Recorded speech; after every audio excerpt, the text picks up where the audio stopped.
adúpẹ́ ní Ọlọ́run fún ìtẹ̀síwájú ilẹ̀ Ògbómọ̀ṣọ́. A wà nílùú Ògbómọ̀ṣọ́ lónìí sà, gẹ́gẹ́ bí chairman tá à ń ṣe lónìí dádì, a fẹ́ kí ọmọ Nàìjíríà mọ̀ tá à ń ṣe nílùú Ògbómọ̀ṣọ́ lónìí sà. Ẹ ṣé, èmi ni Air Vice Marshal Bọ́lájí Àdìgún, the Akọgun of Ògbómọ̀ṣọ́ West. Èmi dẹ̀ tún ni chairman Ògbómọ̀ṣọ́ Development Descendants Association. Èmi tún ni chairman Ṣọ̀ún Job Creation and Empowerment Committee. Ohun kan tá à ń ṣe ní èní ni graduation àti exhibition àwọn ọmọ wa tí wọ́n graduate tá a train ní lọ́lọ́ yìí báyìí. Àwọn 100 èèyàn ni wọ́n graduate. Wọ́n training tán dẹ̀ fún wọn ìfọwọ́sowọ́pọ̀ tiwa àti Bank of Industry. So lẹ́ẹ̀mejì ní ọdún la máa train àwọn bíi 200 sí 250 people láti Ògbómọ̀ṣọ́, láti 5 local government Ògbómọ̀ṣọ́.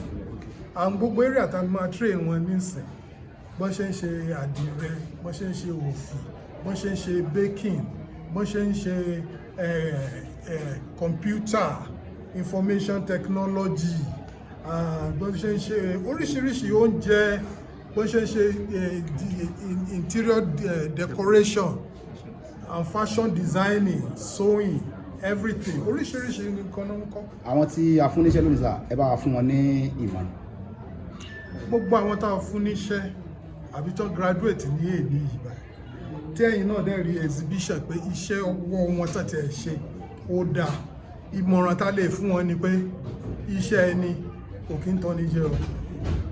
Kán fi ojú sí iṣẹ́ tó ń kọ́, kí àwa náà tá bá dẹ̀ rí pé wọ́n ń ṣe dáadáa, àwa yìí kan náà la máa mú wọn lọ sí ilé báǹkì tí wọ́n á tún fún wọn lówó láti expand. Ìyẹn táwọn ọmọ ìlúgbọ̀n bá fún wọn bọ́ta láti rí pé iṣẹ́ tó ń kọ́ wọ́n ń ṣe dáadáa. With that now, kò ní sí wàhálà ní ìgboro. Àwọn ọmọ tí wọn ò ríṣẹ́ jẹ́ pé tẹ́lẹ̀ gbogbo wọn á kàn dìde, wọn á kẹ́gbẹ́kẹ́gbẹ́, kán máa mu pàrágà, kán máa mu ọtí, kán máa mu gbogbo ẹ̀. Kò sí gbogbo ìyẹn mọ́ nsìn. Àfẹn tí ò bá fẹ́ kọ́ṣẹ́, ẹni tó bá fẹ́ kọ́ṣẹ́ a máa ṣètò á kọ́ṣẹ́, tó bá dẹ̀ kọ́ṣẹ́ a máa bá wá empowerment. Èyí tó bá dẹ̀ jẹ́ kó máa fẹ́ lọ ṣiṣẹ́ níbò míì bọ̀ tó ti kọ́ṣẹ́ yẹn gan, a tún máa bá wáṣẹ́.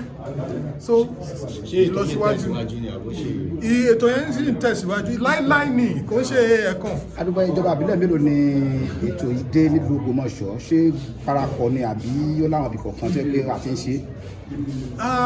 Parapọ̀ ni 5 local governments, gbogbo local governments láti select gbogbo àwọn tí a mú.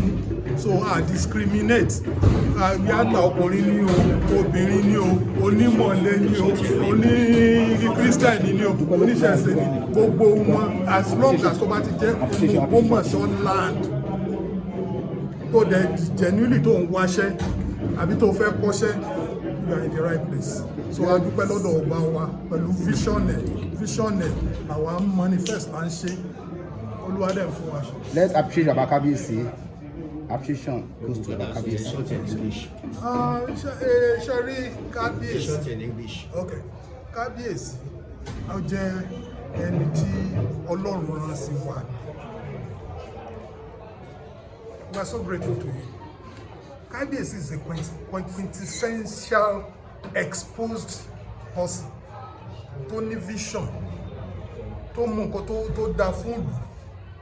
Àwa tó dẹ̀ ń kó jọ pé ká bóun náà fọwọ́sowọ́pọ̀ ká jọ ṣe, àwa náà rí pé ó ní vision, àwa náà dẹ̀ ní gbogbo nǹkan tó bá gbà làwa náà máa ṣe, ká rí pé ìlú wa ó ní dàgbàsókè.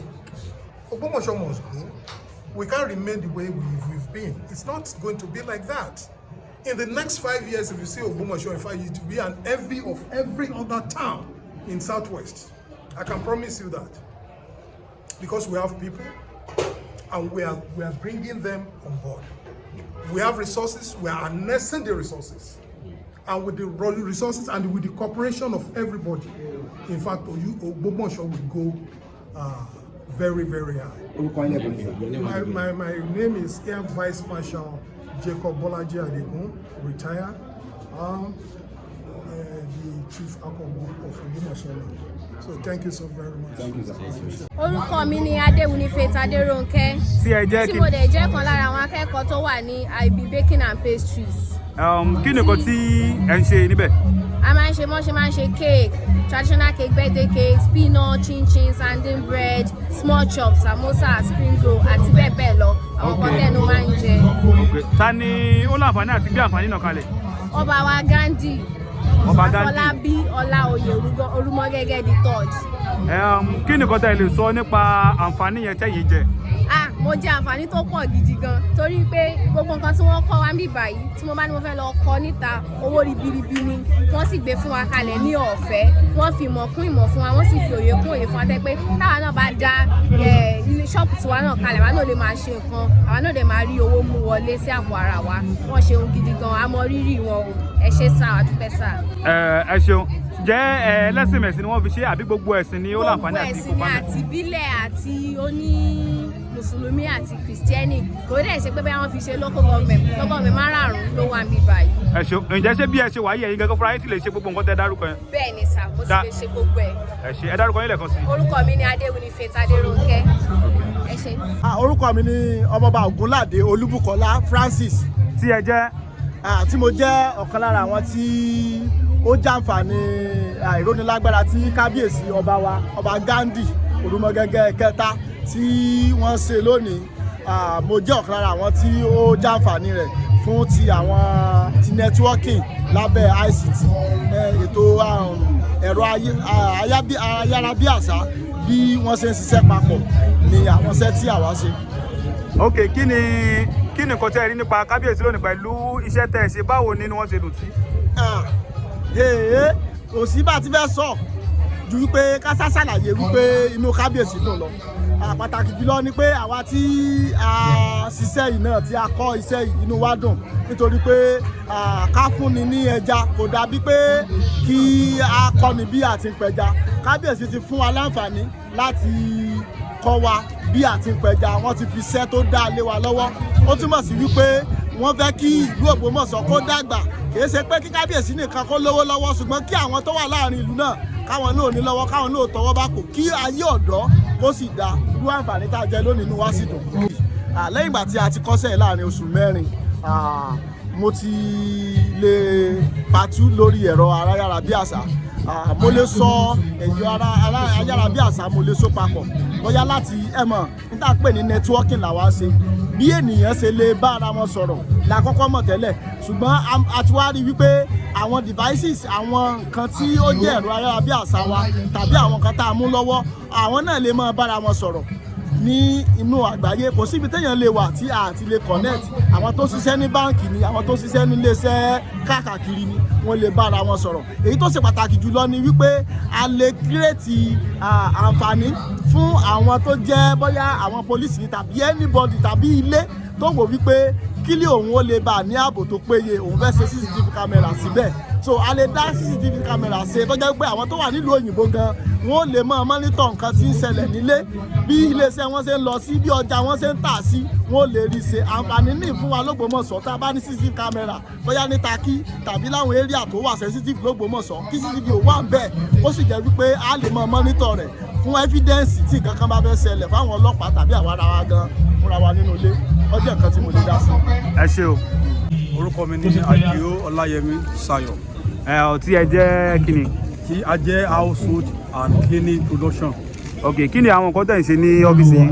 Àwọn nǹkan tá à ń ṣe nínú household ni a ṣe air freshener, a ṣe shoe polish, a ṣe starch, a ṣe after save, then we made the methylated spirits, so a ṣe liquid soap, a ṣe balm. Kí ni nǹkan tá à ń ṣe lónìí? À ń ṣe lónìí là ń ṣe ìgbà àmì ẹ̀yẹ àti certificate láti ẹ̀pá wa láti lọ bẹ̀rẹ̀ àwọn nǹkan tá a ti kọ́ láti lè dá dúró fúnra wa láti lè ní. Ta ló gbé ètò yìí kalẹ̀ gangan? Kábíyèsí wa ló gbé lé kalẹ̀ Olúmọgẹ́gẹ́ ti tọ́jú kábíyèsí ọba Gandhi ló gbé kalẹ̀ pẹ̀lú àjọ fọwọ́sowọ́pọ̀ bank of finance tó wà ní orílẹ̀-èdè. kí ni nǹkan tẹ́ lè rí sọ báwo ni èrò lágbára yẹn ṣe jẹ́ báwo ni ẹ ṣe nífẹ̀ẹ́ rẹ̀ sí àbí. àjọ lágbára yìí jẹ́ nǹkan tí ó wù èmi tó dùn mí gidi gan torí pé ìgbà tí mo kọ́ débẹ̀ ọ̀tọ̀ nìkan tí mo rò fẹ́ ṣe ọ̀tá débẹ̀ tábìlì sí yarí pé ọ̀pọ̀lọpọ̀ nǹkan tí wọ́n kọ́ wa ń bẹ nǹkan tó wúlò tí a ní láti máa lọ sí Ìbàdàn lọ sékòó láti mọ kìrìkì láti ẹ̀ẹ́dẹ́kùn bẹ́ẹ̀. orúkọ mi ni ọmọọba Daniel Ogunwuyi tí ẹ jẹ́ tí mo jẹ́ ọ̀kan lára àwọn tí ó jàǹfààní ètò tí bàbá wa Ghandi ọba Ògbómọ̀ṣọ́ sí. ètò yẹn ó jẹ́ ètò tó dára pàápàá jùlọ nínú àsìkò tá a wà láàrin àwọn ọ̀dọ́. a rí i pé àwọn ọ̀dọ́ ó ṣeni láàánú pé púpọ̀ wọn jàǹdùkú nǹkan pọ̀ ètò tí wọ́n gbé kalẹ̀ yìí ó jẹ́ èrò lágbára fún àwa ọ̀dọ́. Muslim wà nù wa, Ọlọ́sùn wà nù wa, alábàáláyé wà nù wa, Christian dẹ̀ wà nù wa, gbogbo wa jọ ṣe papọ̀ ni wọn ò wojú kan tó mú ẹnì kankan. ẹ ṣeun nípa iṣẹ́ tí ẹlẹ́kẹ́kọ̀ọ́ nípa rẹ̀ báwo ni ayọ̀ kábíyèsí ṣe rí ǹjẹ́ ó dùn mọ́ wọn nínú àbí ẹ̀rí ayọ̀ lójú wọn rárá. In fact inú kábíyèsí tó gan-an nígbà tí wọ́n rí àwọn iṣẹ́ tá a ṣe láàrin oṣù mẹ́rin ó jẹ́ ìwúrí fún wọn wípé àti àwọn tálẹ́ǹtì sì tún wà ní inú ìlú yìí láàrin àwọn ọ̀dọ́ so ó jẹ́ ìwúrí fún kábíyèsí gan-an. ẹ ṣe ẹ bá ń dárúkọ yín lẹ́ẹ̀kan sí. orúkọ mi ni ọmọọba Daniel Ogunwuyi.